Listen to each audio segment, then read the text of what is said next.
దేవుని ఘనమైన నామమునకు సమస్తమైన మహిమ ఘనత ప్రభావములు ఎల్లవేళలా కలుగునుగాక. ఈ దిన ధ్యానం కొరకు యెషయా గ్రంథం 32వ అధ్యాయం.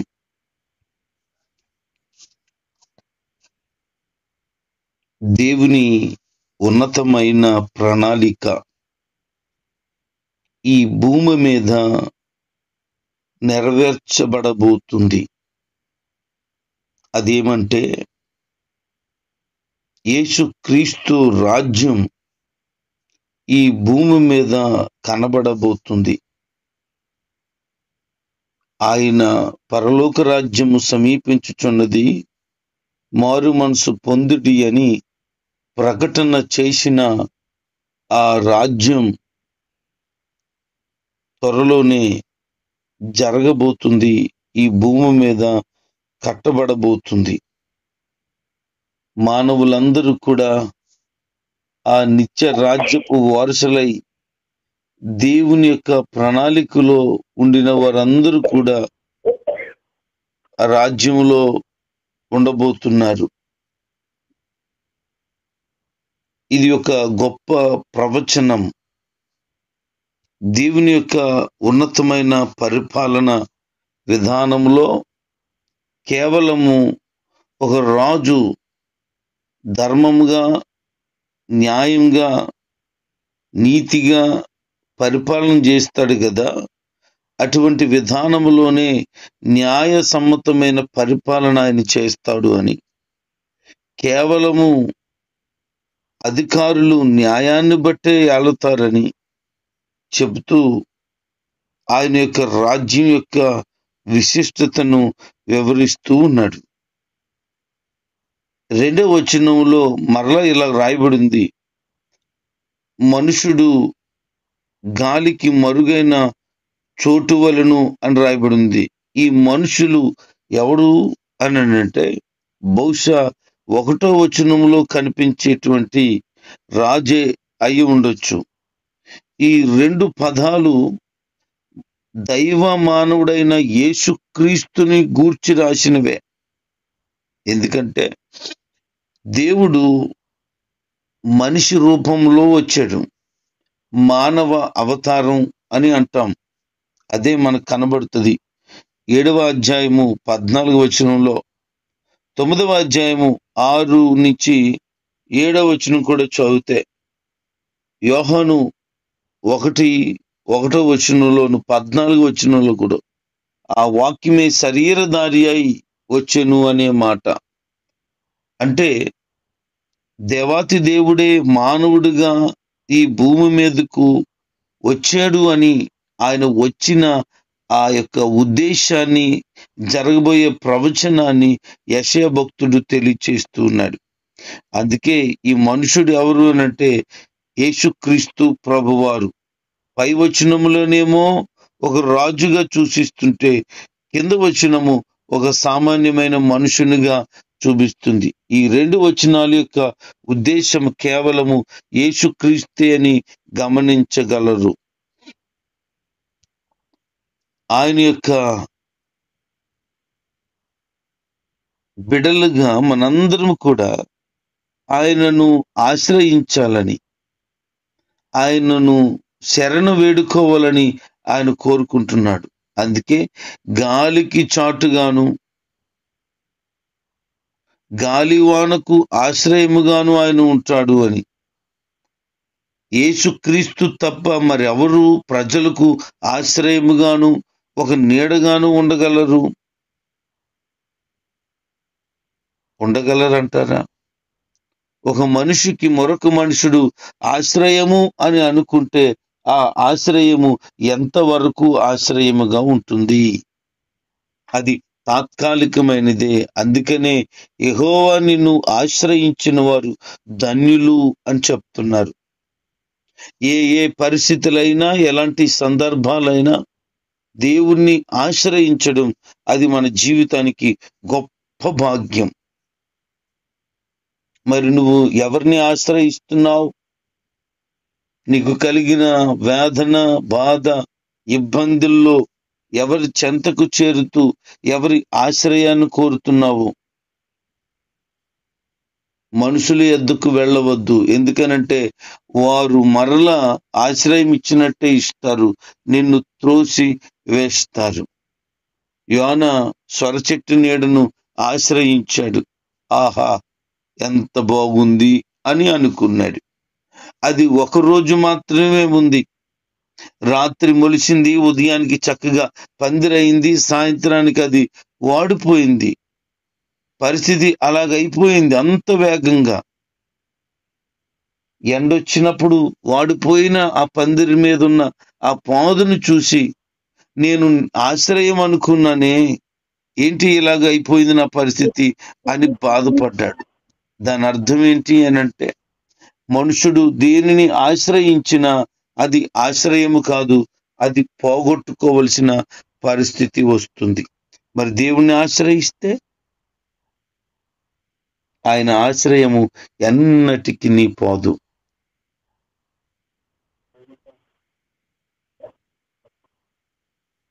అందుకే ప్రభు చెప్తున్నారు, ఆయనను ఆశ్రయించిన నరుడు ధన్యుడు అని. అప్పుడు ఎలా ఉంటారు వాళ్ళు అని అంటే, చూసేవారి కండ్లు మందంగా ఉండబట్ట, వినేవారి చెవులు ఆలకిస్తాయి. ఎప్పుడు? ఆ రోజు యేసుక్రీస్తు రాజ్యాన్ని భూమి మీద స్థిరపరిచినప్పుడు పరిస్థితులు ఇలాగూ ఉంటాయని చెప్పకనే చెప్తున్నాడు. ఆ రోజున మానవులు శరీరాల్లోనూ మనసుల్లోనూ గొప్ప మార్పులు కనబడతాయట. అంటే ఖచ్చితంగా ప్రతి ఒక్కరు నూతనమైనటువంటి ఒరవడిలోనికి వెళ్తారు. అందుకే ఆయన రాజ్యం కొరకు కనిపెట్టుకోవలసినటువంటి ఆవశ్యకత ఉన్నది. సంచలనమైనటువంటి మనసు ఇప్పుడు ఉండొచ్చేమో కానీ అప్పుడు జ్ఞానాన్ని గ్రహించేటట్లుగా మారిపోతుందట. అప్పుడు మూఢుడు ఎలా ఉంటాడు అనంటే,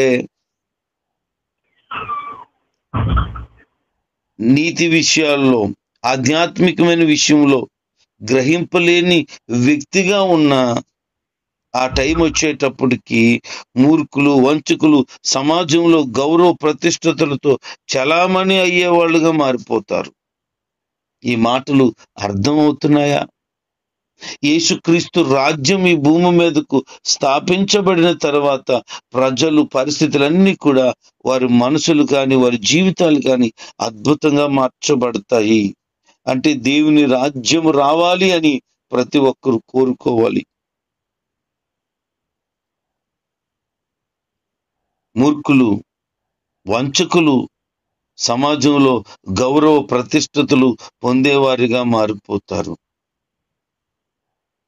ఈరోజు కూడా యేసుక్రీస్తుని ఎవరైతే నమ్ముతున్నారో వారు ఒకప్పుడు మూర్ఖులై ఉండొచ్చు, దుర్మార్గులై ఉండొచ్చు, ఇతరుల్ని మోసం చేసిన వారైతే అయి ఉండొచ్చు.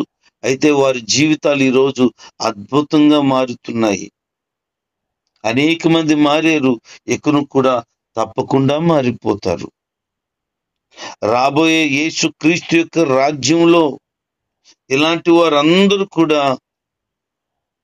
చాలా చక్కనైన వారిగా మారిపోతారు. మరి నీ జీవితాన్ని దేవునికి పరిపూర్ణంగా అప్పగించుకోగలిగితే శ్రేష్టమైన పరిస్థితులు నీవు కూడా కలిగి ఉండగలుగుతావు.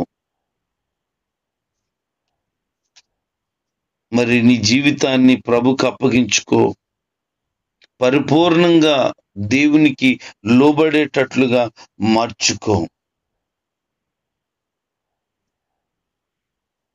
మూఢుడు అంటే తెలివి లేకుండా మాట్లాడుతాడు. వాడు తెలివి లేకుండా ఆలోచిస్తాడు, తెలివి లేకుండా పనులు చేస్తాడు. తాను ఏదైతే చేయకుండా మానుకునేదాను అనుకుంటాడో తన మూర్ఖత్వం దాని నుండే బయలుదేస్తాడు. వాళ్ళలో ఉన్న స్వభావాలు ఏంటంటే తెలివి లేకుండా మాట్లాడతాడు, తెలివి లేకుండా ఆలోచన చేస్తాడు, వాడు పనులు కూడా తెలివి లేకుండానే చేస్తాడు.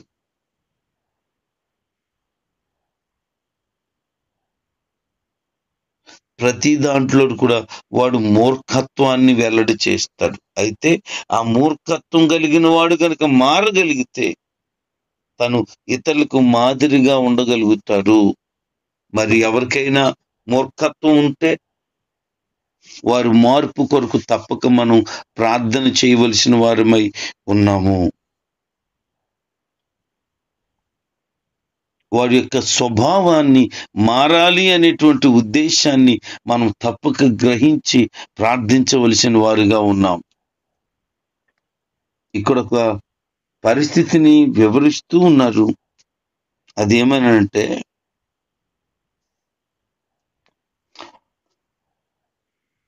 మోసం చేసేటువంటి పరిస్థితులు,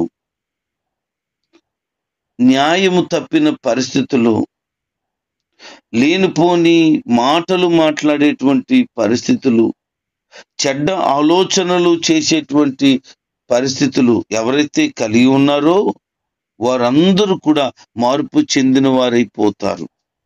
ఇంకా అంటారు, గనులు ఘనకార్యాలు కల్పిస్తారట, వారు ఘనకార్యాలను బట్టి నిలుస్తారట. అంటే నీ జీవితంలో ఉన్నతమైన ఆలోచన, ఉన్నతమైన ప్రణాళికలు నువ్వు వేయగలిగితే నువ్వు చరిత్రలో నిలిచిపోయే వ్యక్తిగా ఉంటావని ఒక ప్రత్యేకమైన విషయాన్ని ఇక్కడ బయలుపరుస్తూ ఉన్నారు. సుఖంగాను వ్యర్థంగాను బ్రతికే స్త్రీల గురించి చెప్తున్నాడు ఇక్కడ. వారు నా మాట వినండి, మీరు నా మాట విని మీ జీవితాలను మార్చుకోండి అంటున్నారు. వారు ఎలాగున్నారట? కొంతమంది స్త్రీలు సుఖంగా బ్రతుకుతున్నారట, వాళ్ళు బ్రతుకుతున్న బ్రతుకు వ్యర్థంగా ఉందట. అంటే వాళ్ళు బ్రతకడం వలన ఏమాత్రం ఉపయోగము లేదు. ఈ రోజున నువ్వు బ్రతుకుతున్నది నీ సుఖం కొరకైతే నీ జీవితం వేస్ట్. ఈ భూ సంబంధమైన సుఖం కొరకు ఆరాటపడితే ఎంత సుఖపడదామన్నా కష్టమే పడతావు, కానీ నీ జీవితంలో సుఖం అనేదే ఉండదు. ఒకవేళ పొందిన ఏదైనా సుఖం ఉంటే ఆ సుఖం కొరకు ఆరాటపడవద్దు. వ్యర్థంగా బ్రతుకుతుంటారు కొంతమంది. వాళ్ళు ఎందుకు బ్రతుకుతున్నారో వాళ్ళకే తెలీదు. నిష్ప్రయోజనమైన వారిగా ఉన్నారు ఈరోజు. అంటే నీ బ్రతుకు అర్థవంతంగా ఉండాలి. కొంతమంది జీవితాలు పుట్టాము, పెరిగాము, పెళ్లి చేసుకున్నాం, పిల్లలుగా అన్నాం, జీవితం అయిపోయింది అంతే తప్ప వారి జీవితంలో ఏ రకమైన ప్రత్యేకత అనేది ఉండదు. వారు దేనికి ఉపయోగపడరు, ఎవరికి ఉపయోగపడరు. కేవలము సామాన్యమైన జీవితాన్ని జీవిస్తారు, కానీ వారిలో గొప్పతనాన్ని ప్రభు పెట్టాడు. దాన్ని వెలికి తీసుకొని ఒక దీవెనకరమైన మాదిరికరమైన వ్యక్తిగా ఉండాలనే తాపత్రయం ఉండదు. ఈరోజు వాక్యం వింటున్న బిడ్డలారా, నీ జీవితంలో నువ్వు ఒక ప్రత్యేకమైన వ్యక్తిగా ఉండాలని దేవుడు ఆశిస్తున్నాడు. నీ జీవితం స్వార్థపూరితమైనదై ఉపయోగం లేని వ్యక్తిగా కనుక నువ్వు బ్రతికితే నీ బ్రతుకులో తప్పకుండా మార్పు రావాలి, మార్పు కావాలి. అప్పుడైతేనే నువ్వు దీవెనకరమైన వ్యక్తిగా ఉంటావు. రమ్యమైన పొలాలు, ఫలభరితమైనటువంటి ద్రాక్ష తోటలు ముండ్లు చెట్లుగాను గచ్చ పొదలుగాను పెరిగిపోతాయట. ఎందుకు పెరిగిపోతాయి అంటే పరిస్థితులన్నీ కూడా విషమముగా మారిపోయిన పరిస్థితులు అయిపోతున్నాయి. వాళ్ళ వలన ఇలాంటి పరిస్థితులన్నీ వస్తున్నాయి. సుఖంగాను వ్యర్థంగాను బ్రతుకుతూ ఉంటారు. దాని వలన పొలాలన్నీ పాడైపోతాయి, అంటే కుటుంబాలు పాడైపోతాయి. ముండ్ల చెట్లు పెరిగిపోతాయి, అంటే అనవసరమైన చెత్త చెదారపు విషయాలే చోటు చేసుకుంటాయి. గచ్చ పొదలు పెరిగిపోతాయి. ఎంత దౌర్భాగ్యమైన పరిస్థితి. నిజమే, స్త్రీ బద్దకించకూడదు కదా. సామెతల గ్రంథం 31వ అధ్యాయంలో యెహోవా యందు భయభక్తులు కలిగిన స్త్రీ కొనియాడబడును అని చెప్తూ ఆ స్త్రీ పెందల కడనే లేస్తదట. తన ఇంటి వారందరికీ పనిని ఏర్పాటు చేస్తుందట. పిల్లలకు కావలసిన ఆహారాన్ని సిద్ధం చేస్తుంది. తన భర్తకు కావలసిన వాటిని కూడా చూసుకుంటుంది. పనివారికి కూడా ఎక్కడ ఏం పని చేయాలో ఆమె చక్కగా ప్లాన్ చేసేస్తుంది. ఆమె పెందల కడనే లేస్తుంది. నడుకొట్టు బిగించుకొని ఆమె పని చేస్తుంది, బద్దకించదు. అలాంటి ఆమె కొనియాడబడుతుంది. తన భర్త కూడా చెప్తాడట వీధుల్లో, నా భార్య ఎంత మంచిది అని. పెద్దలు ఎదుట కూర్చున్నప్పుడు తనను గురించి పొగుడుతారట. ప్రజలు కూడా వింటారు, చూస్తారట. వాళ్ళు కూడా ఆమె యొక్క గొప్పతనాన్ని చాటుతారట. ఆమె గుణవతి అన్నాడు. అలాంటి ఆమె ముత్యముల కంటే అమూల్యమైనది అన్నాడు. అలాంటి వాళ్ళు తక్కువ మంది ఉంటారు, జాగ్రత్తగా వెతుక్కో అంటున్నాడు ఆయన. అందుకే నువ్వు సుఖాన్ని, వ్యర్థమైన జీవితాన్ని ప్రేమించే వ్యక్తిగా ఉన్నావా, దేవుని పట్ల భయం భక్తి కలిగిన వ్యక్తిగా నీవు ఉన్నావా అనేది ప్రశ్నకు జవాబుగా నీవే ఆలోచన చేయాలా. ఉల్లాసంగా ఉన్న నగరం వదిలివేయబడుతుందట. అయ్యయ్యో, ఏం జరిగింది? ఇలాంటి మనుషులు ఉంటే, ఇలాంటి పరిస్థితులు అక్కడ ఉంటే ఇవే ఉంటాయి. దేవుని యొక్క రాకడ సమీపమైంది బిడ్డలారా. ఆయన రాజ్య పరిపాలన చేసేటువంటి సమయం తర్వాత ఆసన్నమైపోబోతుంది. ప్రవచనాలన్నీ నెరవేర్చబడబోతున్నాయి. అప్పుడు ఇలాంటి పరిస్థితులు ఆయన కళ్ళ ముందు కనబడటానికి వీలు లేదు. అయితే ఎవరైతే దేవుని పట్ల విశ్వాసాన్ని కలిగి ఉండి దేవునిలో నడుచుకోవటానికి ఇష్టపడతారో దేవుడు వారికి తప్పని సరిగా సహాయము చేయటానికి ఇష్టపడుతున్నాడు. అలా గనక ఉండగలిగితే నీ పరిస్థితులు అన్నీ మారిపోతాయి. అయితే నువ్వేం చేయాలి తెలుసా? దేవుని ఆశ్రయించే వ్యక్తిగా ఉండాలి. ఎంతటి భయంకరమైన పరిస్థితులైనా తప్పకుండా మారిపోతాయి. యేసుక్రీస్తులో ఆ ప్రభావం ఉన్నది. ఈరోజు నీ పరిస్థితులు మారలేదని, ఎంతకాలం చూసినా ఎక్కడ వేసిన గొంగలంటే అక్కడే ఉందని బాధపడుతున్నావా? నా జీవితంలో నా పరిస్థితులు ఎప్పుడు మారుతాయి, ఇంకెప్పుడు మారుతాయి అని అనుకుంటున్నావా? అసలు మంచి రోజులే నా జీవితంలో చూడగలుగుతానంటావా? శ్రేష్టమైన వాటిని నేను పొందుకోగలనంటావా? ఎప్పటికైనా నా బ్రతుకులో ఒక చక్కనైన ఫలాన్ని చూడగలనంటావా? నా బ్రతుకును లేవనెత్తబడడం నేను గమనించగలనంటావా? అసలు నేను ఏంటో నాకు అర్థం కాలేదు అని అనేక రకాలైన ప్రశ్నలు నీలో ఉండవచ్చు. అయితే ప్రభు అయిన దేవుడు ఇలా చెప్తున్నాడు, మీ పరిస్థితులు అన్ని కూడా అద్భుతంగా మారిపోబోతున్నాయి. ఆయన అలాగున సహాయం చేయబోతున్నాడు. ఈ యొక్క అధ్యాయం యొక్క సారాంశాన్ని మనం గమనిస్తున్నాము. అందుకే అంటున్నాడు, మీరేం చేస్తారంటే సుఖాన్ని కోరుకోక తొందరపడండి, దిగంబర జీవితాన్ని ఉంచుకోక దైవ భయము కలిగిన వ్యక్తులుగా మారండి. అనవసరంగా మీ జీవితాన్ని పాడు చేసుకునే వారిగా ఉండకుండా పశ్చాత్తాపడి రొమ్ము కొట్టుకుంటూ ప్రభు వైపు తిరగండి. శ్రేష్టమైనటువంటి నగరాల్లో, శ్రేష్టమైన పొలాల్లో దేవుని ఆత్మ కుమ్మరించబడాలి. అనగా పొలమనగా సంఘం జీవితంలో దేవుడు ఆత్మ ప్రభావం కుమ్మరించబడాలి. అలాంటిది ఏమీ లేని పరిస్థితులు ఉంటే మీరు పశ్చాత్తాపడటం ద్వారా, మనసు మార్చుకోవడం ద్వారా దేవుడు మీ జీవితాల్లో ఫలభరితమైన జీవితాలుగా మార్చేసి దీవెనలు కుమ్మరిస్తాడు. ఎప్పుడు? ఆయన వైపు తిరిగినప్పుడు. అరణ్యము ఫలభరితమైన భూమిగా మారిపోతుందట. వృక్షాలు అక్కడ పెరుగుతాయి. నీతి సమాధానం ఆయన కలుగు చేస్తాడు. అందుకనే నువ్వు జ్ఞాపకం చేసుకోవాల్సింది ఏంటి అని అంటే, దేవుని వాక్యానికి విధేయత చూపించి దేవుణ్ణి ఆశ్రయించి ఆయన మార్గంలో ఇప్పటి నుంచి సాగడానికి ప్రయత్నించే. యేసు ప్రభువారు రాజ్య పరిపాలన ఈ భూమి మీద ప్రారంభించే నాటికి సమస్తము పరిశుద్ధ పరచబడిపోవాలి. యోగ్యమైన అర్హతమైన వ్యక్తులుగా ప్రతి ఒక్కరూ తయారైపోవాలి. అందుకే ఆయన ఈ లోకానికి మానవుడిగానే వచ్చాడు. పాపములన్నిటి కొరకు, అందరి పాపముల కొరకు కల్వరి శిలువలో బలిగా మార్చబడ్డాడు. 3వ దినాన మృత్యుంజయుడిగా తిరిగి లేచి నిత్యరాజ్యానికి వెళ్ళారు. త్వరగా రాబోతున్నారు. నమ్మిన వారందరి జీవితాల్లో బహుక్షేమాన్ని ఆయన కలుగు చేస్తాడు. అందుకని అప్పుడు మూర్ఖులు మారిపోతారు అని, వంచకులు మారిపోతారని, దుర్బుద్ధి కలిగిన వారు మారిపోతారని, ఘనమైన వ్యక్తులు ఘనమైన ఆలోచనలు చేసి ప్రణాళికలను సిద్ధం చేస్తారని. అయితే కొంతమంది స్త్రీలు వ్యర్థంగాను సుఖంగాను బ్రతుకుతారట. వారు శ్రేష్టమైన వారి ఫలాలు వారి జీవితాలను పాడు చేసుకుంటారట. అలాంటి వాళ్ళందరూ కూడా ప్రభుని ఆశ్రయించగలిగితే వారి జీవిత విధానాల్లో అద్భుతమైన మార్పులు చూడగలుగుతారు. దేవుని సమాధానం వారి జీవితాల్లో ఉంటది. ఆయనను ఆశ్రయించినందువలన వారికి మంచి శ్రేష్టమైన సుఖకరమైనటువంటి నివాసాలను ఆయన ఏర్పాటు చేస్తాడు. కనుక నాశనమైపోయే స్థితిలో కాకుండా శ్రేష్టమైనటువంటి నిలబడే స్థితిలోనికి ప్రభువులో నిన్ను నీవు కట్టుకో. నీ జీవితంలో ఉన్న ప్రతి పరిస్థితిని ఆయన మార్చేస్తాడు. నమ్ముతున్నవా? నీ జీవితం మారుతుందని, నీ పరిస్థితులు మారుతాయని నమ్ముతున్నవా? బలమైన కార్యాలు దేవుడు తప్పకుండా చేస్తాడు. యోబు తన భార్య ఇలా మాట్లాడడం గమనించాడు.